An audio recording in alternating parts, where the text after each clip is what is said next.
Well, we got bad news yesterday in Falcons land as the other starting corner for the Atlanta Falcons, Casey Heyward, went on IR, and it looks like he's going to have shoulder surgery. So, besides being on the short-term IR, which is a minimum of 4 games, who knows? He's probably going to be out for a little bit longer period than that.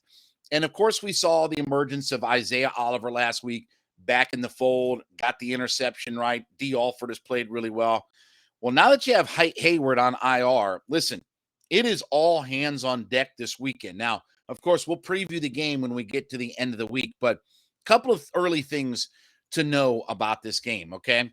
So the Falcons for the season are 12th in the NFL as far as coverage grades go in Pro Football Focus. So they are 12th overall in the NFL with a 65.1 grade. Now, that's higher than A.J. Terrell himself.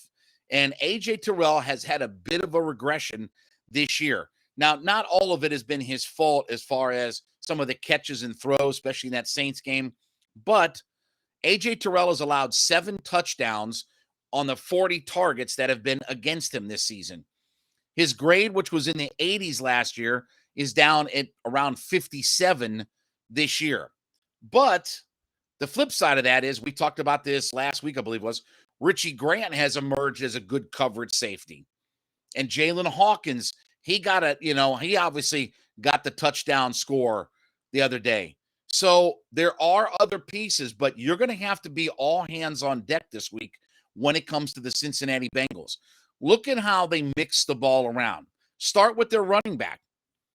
Mixon has caught 24 passes out of the backfield for 149 yards and a touchdown. So they dump it off to him a lot. Samaje Perine, another one of the running backs, he's got 12 receptions out of the backfield.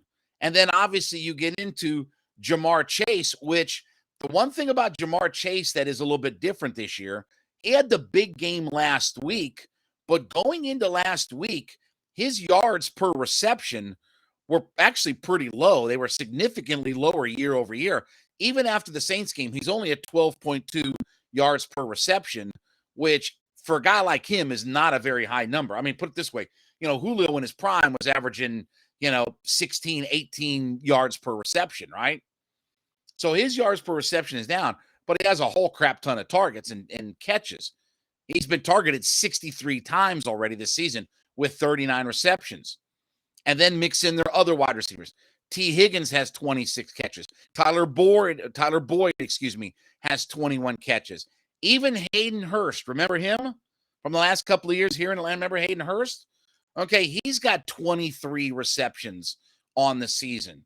So one thing about this Bengals team is that we know they love to throw it, but Burrow does a great job of spreading the love around. You look right now, they've got, 5 guys that have 20 or more receptions, including one of their running backs. And then Perine is a guy that has double-digit receptions.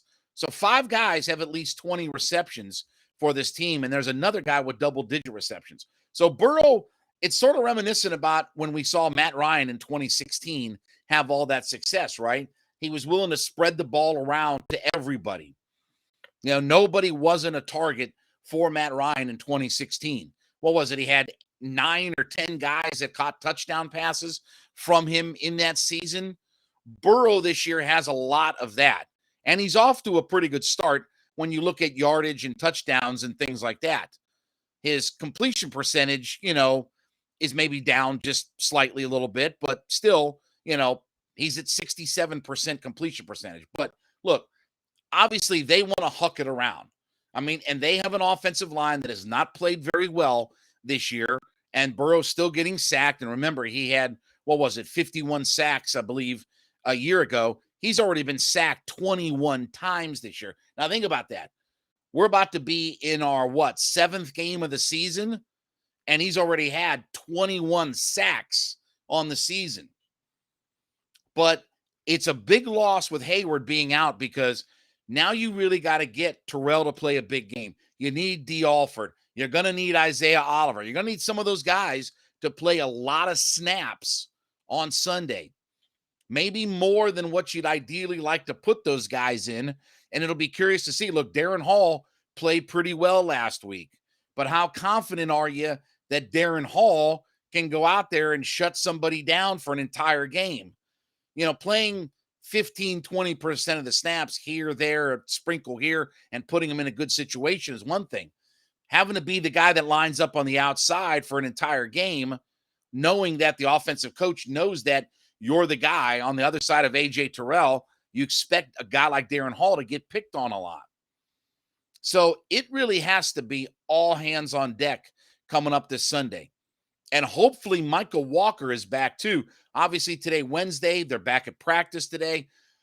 Won't be concerned about Michael Walker until we get to Friday. Again, if he's not practicing Friday, he ain't gonna make the trip as far as being up with the Falcons.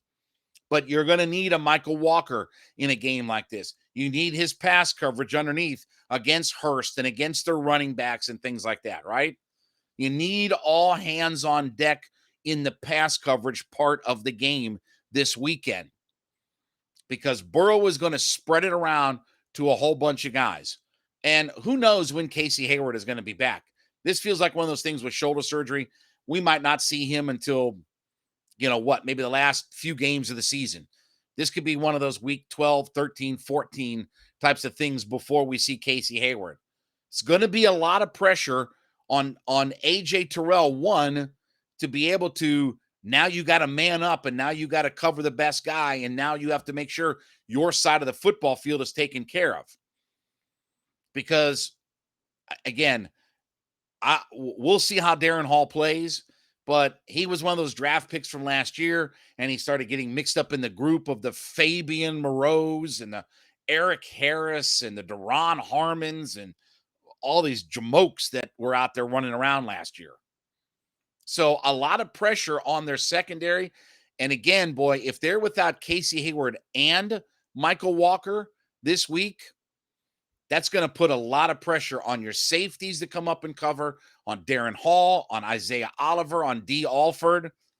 We'll see if Darren Hall does not play well. It'll be interesting to see if they don't move Isaiah Oliver back outside, right? Remember, former second-round pick, he was your starting number 2 corner for the first several years of his first handful of years in his career. He was your number 2 corner. Didn't exactly light the world up. That's why I used to call him 26 on my show. He had to earn his name back. But it's going to be a lot of pressure on the secondary. And the Heyward injury and the unknown status of Michael Walker really means that coming up this weekend, Falcons are going to have to find a way to have all hands on deck, because Burrow will definitely spread the football around.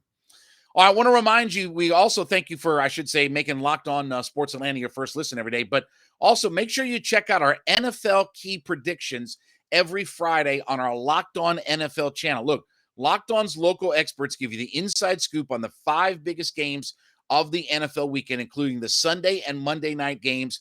Plus, you get betting advice from the field's leading experts from BetOnline. So I want you to follow NFL key predictions every Friday on our Locked On NFL channel. It's available for free on the Odyssey app, YouTube, and wherever you get your podcasts from.